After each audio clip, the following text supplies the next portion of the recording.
Hello everyone, myself Arpita Shukla and you are watching Crux of Law Academy. आज हम बात करेंगे सेक्शन 43 की, जो बात करता है transfer by unauthorise person who subsequently acquires interest in property transfer. अब क्या है, इसमें सेक्शन 43 में कह रहे हैं कि अगर एक पर्सन प्रॉपर्टी को ट्रांसफर कर रहा है बट उसके पास क्या है, उस प्रॉपर्टी को ट्रांसफर करने का कोई टाइटल नहीं है, उस प्रॉपर्टी पर कोई टाइटल नहीं है और उस प्रॉपर्टी का बट बाद में क्या होता है, उस प्रॉपर्टी में क्या हो जाता है, उस पर्सन को टाइटल मिल जाता है। तो अब उसमें क्या होगा, देखिए जैसे अब सेक्शन 43 क्या बात करता है, feeding the grant by estoppel की बात करता है। यहाँ पर जैसे एक पर्सन एक प्रॉपर्टी को ट्रांसफर कर रहा है बट उस प्रॉपर्टी पर उसका क्या ऑनरशिप नहीं है, क्या नहीं है, उस प्रॉपर्टी पर उस पर्सन का ऑनरशिप नहीं है।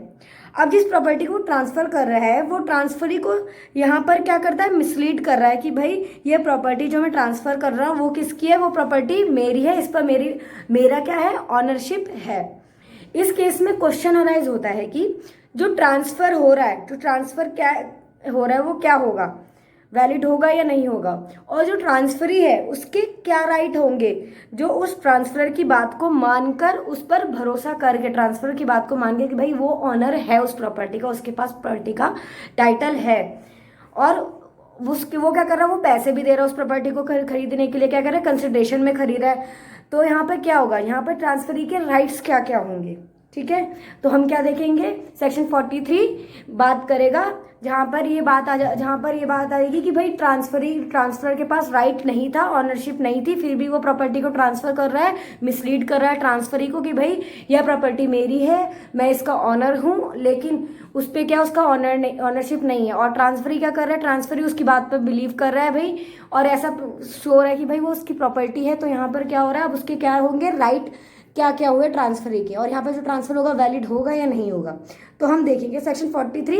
इन्हीं बातों का क्या दे रहा है, आंसर करता है। तो यहाँ पर जो डॉक्ट्रिन आएगी वो कौन सी आएगी, फीडिंग द ग्रांट बाय एस्टॉपर, जो किस पे बेस्ड है, इक्विटी पे बेस्ड है भाई, जो कहता है कि यहाँ पर क्या होना चाहिए भाई, जस्टिस मिलना चाहिए, न्याय मिलना चाहिए ट्रांसफरी को कोई लॉस नहीं होना चाहिए भाई, उसने तो गुड फेथ में प्रॉपर्टी खरीदी ना।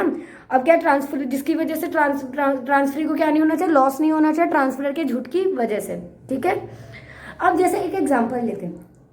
ए ने बी को एक हाउस ट्रांसफर किया, क्या ट्रांसफर किया, हाउस ट्रांसफर किया, जिस पर ए की क्या थी, ऑनरशिप नहीं थी। बट ए बी को क्या करता है, ये शो करता है कि ये ए के पास जो क्या है, उस प्रॉपर्टी की ऑनरशिप है। अब क्या है, जो उस प्रॉपर्टी की क्या, बट जब यहाँ पे ए क्या कर रहा है, ट्रांसफर कर रहा है, उस टाइम क्या है, उसकी ऑनरशिप नहीं होती है, लेकिन वो प्रिटेंड क्या कर रहा है भाई, क्या शो कर रहा है कि उसके पास उस प्रॉपर्टी की क्या है, ऑनरशिप है, ठीक है। अब क्या है, प्रॉपर्टी ट्रांसफर करने के बाद जब वो बी को प्रॉपर्टी ट्रांसफर कर देता है, उस टाइम बाद क्या होता है, प्रॉपर्टी पर ए की उस टाइम तो ऑनरशिप नहीं थी, बट कुछ टाइम के बाद वो क्या करता है, प्रॉपर्टी पर उस पर्सन को जो ए है उसको क्या मिल जाता है, उस प्रॉपर्टी पे राइट मिल जाता है, उसको क्या मिल जाता है, कुछ टाइम के बाद सेल करने की कुछ टाइम के बाद क्या हो जाता है, उस पे उस प्रॉपर्टी का क्या हो जाता है, राइट मिल जाता है, उसको क्या मिल जाता है, प्रॉपर्टी पे ऑनरशिप मिल जाती है। क्या यहाँ पर उसको पहले राइट नहीं था सेल करने का, लेकिन बाद में उसके पास क्या हो गया, उस प्रॉपर्टी का राइट आ गया भाई, वो सेल कर सकता था। तो अब क्या होगा, इस केस में क्या होगा, सेक्शन 43 एप्लीकेबल हो जाएगा। इसमें कौन सा सेक्शन आ जाएगा, सेक्शन 43 आ जाएगा तुरंत के तुरंत। और जो ए है उसे वो प्रॉपर्टी क्या करेगा, बी को ट्रांसफर करनी ही पड़ेगी। बी को वो ये नहीं कह सकता भाई कि मैं, उसके पास क्या पहले तो नहीं थी लेकिन बट अब तो आ गई है ना, अब तो उसके पास ऑनरशिप आ गई उस प्रॉपर्टी की, तो अब वो बाद में बी को ये नहीं कह सकता, ट्रांसफर को ये नहीं कह सकता भाई कि मेरे पास उसका राइट नहीं है, अब उसको प्रॉपर्टी देनी ही पड़ेगी। क्या सेक्शन 43 में यहाँ पे क्या हो जाएगा, एप्लीकेबल हो जाएगा, और उसको क्या करना पड़ेगा, उस प्रॉपर्टी को बी को ट्रांसफर करनी पड़ेगी, वो मना नहीं कर सकता प्रॉपर्टी को देने से। यहाँ पे क्या लग जाएगा, feeding the grant by estoppel, भाई तुमने पहले कहा था कि प्रॉपर्टी तुम्हारी है, तुमने पैसे भी ले लिए, तो अब लेकिन तुम्हारे पास तो अब तो राइट आ गया ना, अब तो तुम्हें वो प्रॉपर्टी देनी पड़ेगी, अब तुम मना नहीं कर सकते। तो ये किसमें कहा गया था, ये बात करी थी राजपाक्से वर्सेस फर्नांडो के केस में भी यही बात कही गई थी, ठीक है, कि भाई एक बार तुम्हारे पास नहीं था, बेशक पहले राइट था नहीं था प्रॉपर्टी बेचने का, बट लेकिन प्रॉपर्टी बेचने के बाद ही सही, लेकिन तुम्हारे पास उस प्रॉपर्टी को बेचने का राइट तो हो गया भाई, वो प्रॉपर्टी तुम्हारे पास आ गई, तुम्हारा उस प्रॉपर्टी पे ऑनरशिप क्रिएट हो गया है, तो तुम्हें वो प्रॉपर्टी तुम देने से मना नहीं कर सकते। अब ट्रांस बी का इस प्रॉपर्टी पे राइट हो जाएगा, बी किसका इंटरेस्ट क्रिएट हो जाएगा प्रॉपर्टी पे, बी का इंटरेस्ट क्रिएट हो जाएगा, ठीक है। अब क्या है, अब देखिए इसका एक प्रोविजो भी है, क्या है, प्रोविजो, ठीक है, वो क्या होगा है, उसमें कहा गया है कि जब ए के पास ऑनरशिप आई, जब क्या है प्रॉपर्टी पहले बेचा तब तो ऑनरशिप नहीं थी, लेकिन जब उसके पास प्रॉपर्टी आई तब क्या है ए वो प्रॉपर्टी किसको देगा, सी को ट्रांसफर कर दिया है। मतलब जैसे ही अब क्या, पहले तो बी को प्रॉपर्टी ट्रांसफर कर चुका था, ठीक है, लेकिन जैसे ही ए के पास प्रॉपर्टी का राइट आ गया, भाई प्रॉपर्टी आ गया, वो क्या करता है, वो प्रॉपर्टी सी को बेच देता है, ठीक है। बी को ऑलरेडी वो बेच चुका है, लेकिन वो क्या करता है, तब उसके पास राइट नहीं था, लेकिन अब क्या होगा यहाँ पे, वो प्रॉपर्टी क्या करता है, जैसे ही ए के पास राइट आता है, उस प्रॉपर्टी का ऑनरशिप आता है, उस केस में क्या कर देता है, वो सी को प्रॉपर्टी ट्रांसफर कर दे रहा है। किसको, सी को प्रॉपर्टी ट्रांसफर कर देता है, ठीक है। अब यहाँ पर क्या, बी क्या था, पहला ट्रांसफर ही है, और सी क्या है यहाँ पे, सब्सिक्वेंट ट्रांसफर ही है, ओके। और यहाँ जो सी को यहाँ पे क्या था, पता नहीं था कि भाई ए ने बी के साथ भी कोई डील की हुई है, कि भाई ए ने ऑलरेडी पहले बी को प्रॉपर्टी ट्रांसफर करी हुई है। यहाँ पे किसको क्या नहीं पता था, सी को नहीं पता था, और सी क्या करता है, गुड फेथ में वो प्रॉपर्टी को खरीद लेता है। अब यहाँ पर सी को जो प्रॉपर्टी मिलेगी, यहाँ पे प्रॉपर्टी अब भाई सी किसको मिलेगी, बी को मिलेगी या सी को मिलेगी, तो इस प्रोविजो में कहा गया है कि जो प्रॉपर्टी मिलेगी वो सी को मिलेगी, बी को नहीं मिलेगी, ठीक है। बिकॉज सी को पता नहीं था, भाई उसने गुड फेथ में प्रॉपर्टी खरीदी थी, तो यहाँ पे सी की कोई गलती नहीं थी, उसने क्या करा था, गुड फेथ में परचेज की थी प्रॉपर्टी को, और उस वक्त ए के प्रॉपर्टी के बेचने के लिए ऑथराइज भी था। जिस टाइम सी ने प्रॉपर्टी खरीदी थी और इसने जांच पड़ताल करी थी कि और उसको ये पता चला कि भाई सी जो ए है पर्सन जो प्रॉपर्टी बेच रहा है वो ऑथराइज है, उसकी ऑनरशिप थी उस प्रॉपर्टी में, ठीक है। तो इस केस में क्या होगा, सी को प्रॉपर्टी वो मिलेगी ही मिलेगी, उस टाइम वहां पे क्या, बी को प्रॉपर्टी नहीं मिलेगी, वहां पे सी को प्रॉपर्टी मिलेगी, ठीक है। क्योंकि उस टाइम ए पर्सन ऑथराइज था प्रॉपर्टी को बेचने के लिए, तब सी ने गुड फेथ में प्रॉपर्टी खरीदी थी, ठीक है। अब यहाँ पर क्या बात करते हैं हम, सेक्शन 40 में दो बात आती है। पहली, ट्रांसफर हो रहा है, और ट्रांसफर हो रहा है ट्रांसफर के द्वारा हो रहा है, किसके द्वारा हो रहा है ट्रांसफर, ट्रांसफर के द्वारा ट्रांसफर हो रहा है, और फ्रॉडुलेंटली और इरोनियसली ट्रांसफर हो रहा है। जो ट्रांसफरर है वो प्रॉपर्टी को ट्रांसफर कर रहा है, फ्रॉडुलेंट तरीके से ट्रांसफर कर रहा है, ठीक है, और इरोनियसली ट्रांसफर कर रहा है। अब जो यहाँ पर ट्रांसफर है, वहां पर क्या हो रहा है, कंसिडरेशन के लिए ट्रांसफर किया जा रहा है, किसके लिए ट्रांसफर किया जा रहा है, पैसे के लिए ट्रांसफर करा जा रहा है, ठीक है। और थर्ड पॉइंट क्या आता है, और जो ट्रांसफरी है ने उस प्रॉपर्टी को लेने के लिए क्या कर दिया है, एक्शन भी ले लिया, भाई उसने वो प्रॉपर्टी को लेने के लिए पैसे भी दे दिए हैं। जो ट्रांसफरी है उसने क्या कर दिया, भाई प्रॉपर्टी खरीद ली है, प्रॉपर्टी को लेने के लिए उसने क्या कर दिया, पैसे भी दे दिए, और उसने गुड फेथ में करा। और जो यहाँ पर ट्रांसफर के बाद क्या, इसमें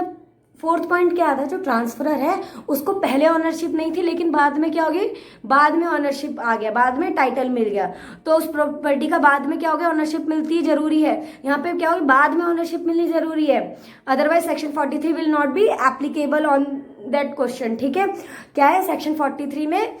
पर्सन को बाद में बेशक पहले ऑनरशिप नहीं थी, लेकिन बाद में ऑनरशिप मिलनी जरूरी है, ठीक है। और जो ट्रांसफर है वो क्या करेगा, वो प्रॉपर्टी को खरीदेगा कंसिडरेशन में, ठीक है। अब बात करते हैं exception section of section 43। Section 43 के एक्सेप्शंस की बात करते हैं। अगर क्या है, सेक्शन 43 एप्लीकेबल कब नहीं होगा, अगर बी को पता है, जो बी है जो हमारा पहला ट्रांसफरी था, वो क्या था, उसको पता प्रॉपर्टी पता है कि नहीं, वो जो ए है वो पर्सन बेच नहीं सकता उस प्रॉपर्टी को, लेकिन उसके पास ए के पास प्रॉपर्टी नहीं है, फिर भी वो क्या करता है, उस प्रॉपर्टी को क्या कर देता है, खरीद लेता है। तो यहाँ पे जो बी होता है, मतलब जैसे मैंने बात करी थी, ए के पास प्रॉपर्टी बेचने का राइट नहीं था, बट वहां पे बी को पता नहीं था कि भाई उसके पास राइट नहीं है, लेकिन बट अगर ये पता होता कि भाई बी को ये पता होता कि ए के पास राइट नहीं है उस प्रॉपर्टी को बेचने का, उसको के पास ऑनरशिप नहीं है, तो फिर भी वो बी है उस पर प्रॉपर्टी खरीद लेता है, तब वहां पे सेक्शन 43 एप्लीकेबल नहीं होता। सेक्शन 43 का एडवांटेज ट्रांसफरी को यहाँ पर नहीं मिलेगा। और दूसरे पॉइंट में कब नहीं मिलेगा, अगर प्रॉपर्टी का जो ट्रांसफर है वो किसके द्वारा हुआ, जो प्रॉपर्टी ट्रांसफर हो रही है लॉ के द्वारा फॉरबिड की गई है, भाई फ्रॉडलेंट तरीके से हो गया, या फिर यहाँ पे क्या मतलब कोई इलीगल काम हो रहा है, इस ऐसे में प्रॉपर्टी ट्रांसफर हो रही है, तो यहाँ पे क्या सेक्शन 43 तब भी एप्लीकेबल नहीं होगा। और अगर थर्ड पॉइंट में क्या देखेंगे, जो सब्सिक्वेंट ट्रांसफरी को जो प्रॉपर्टी तब मिल रही है जब ए के पास ऑनरशिप आ चुकी है, तब भी बी को प्रॉपर्टी, मैंने बात कर आपको बताया था, प्रोविजो की बात बताई थी कि अगर जो पर्सन है उसको वो ऑथराइज हो गया, ऑनरशिप मिल गई है, और फिर वो प्रॉपर्टी की थर्ड पर्सन को ट्रांसफर कर रहा है, तो थर्ड पर्सन को प्रॉपर्टी मिलेगी, जो बीच में जो ट्रांसफर ही था उसको प्रॉपर्टी नहीं मिलेगा, वहां पे सेक्शन 43 भी एप्लीकेबल नहीं होगा, ठीक है। अब हम देखते हैं प्यारेलाल वर्सेस मिस्त्री के केस में 1940 के। इस केस में एक व्यक्ति एक विडो के एजेंट की तरह काम करता है। इसमें क्या होता है, एक पर्सन होता है, वो क्या करता है, एक विडो का एजेंट होता है, ठीक है। वो एक विडो के एजेंट की तरह वो वहां पे वो क्या करता है, काम करता है। बाद में वही एजेंट क्या बन जाता है, उस विडो का हायर बन जाता है, उत्तराधिकारी बन जाता है, ठीक है। तो इस केस में अब बात होती है कि जो पर्सन है, इसमें यहाँ पे सेक्शन 43 एप्लीकेबल होगा या नहीं होगा। तो ऑनरेबल कोर्ट कहते हैं, ने कहा जो पर्सन ने एजेंट की तरह यहाँ पे डील किया है, यहाँ पे क्या जो पर्सन है वो किसकी तरह काम कर रहा है, पर्सन एजेंट की तरह काम कर रहा है, ठीक है। और बाद में उत्तराधिकारी बना, पहले नहीं बना, बाद में उत्तराधिकारी बना। तो यहाँ पे ये दोनों बातें क्या कहा है, अलग अलग कही गई है। कोर्ट ने कहा क्या कहा, जो एजेंट की तरह काम किया है और जो उत्तराधिकारी बना है, ये दोनों बातें अलग अलग है। तो यहाँ पर सेक्शन 43 एप्लीकेबल बिल्कुल नहीं होगा, ठीक है। प्यारेलाल वर्सेस मिस्त्री के केस में हमने बात कर ली। अब बात करते हैं जुमा मस्जिद मरकारा वर्सेस कोडी मनियांद्रा देविया के केस में क्या हुआ था। हम क्या होता है काफी कई जगह में ऐसा लगता है सेक्शन 6 का सबसेक्शन ए और जो स्पेस सक्सेशन की बात करता है और सेक्शन 43 सेम है, ठीक है। और क्या है, लेकिन क्या होता है कि मतलब सेम बातें करता है। तो हाँ, लेकिन ऑनरेबल सुप्रीम कोर्ट ने ये क्लियर किया कि ये जो दोनों सेक्शन है क्या है, अलग अलग। Section 6 of A of TPA अलग है और सेक्शन 43 अलग अलग बात करता है। सेक्शन 6 का सबसेक्शन ए बात करता है सब्सटेंटिव लॉ की और सेक्शन 43 बात करता है रूल ऑफ एस्टॉपल की बात करता है। सेक्शन 6 के सबसेक्शन ए में जो ट्रांसफरी है वो ये क्या करता है, यहाँ पे ये सोचता है कि जो ट्रांसफरर है, ट्रांसफरर के पास चांस होते हैं प्रॉपर्टी आने के, तब वो प्रॉपर्टी प्रॉपर्टी खरीदता है। बट सेक्शन 43 में ऐसा कोई भी चांस नहीं होता, ट्रांसफरी को पता ही नहीं होता कि जो प्रॉपर्टी उसके पास आई है वो ट्रांसफर की जा रही है, वो फ्रॉडुलेंटली ट्रांसफर की जा रही है, उसको क्या होता है, ट्रांसफरी को पता ही नहीं होता इस केस में। तो सुप्रीम कोर्ट ने कहा, इसने बताया है कि सेक्शन 6 और सेक्शन 43 दोनों ही अलग अलग सेक्शन है, ठीक है। ये दोनों क्या है, बिल्कुल अलग अलग सेक्शन है। अब देखते हैं हम सेक्शन 43 की हम इलस्ट्रेशन देखते हैं, ठीक है।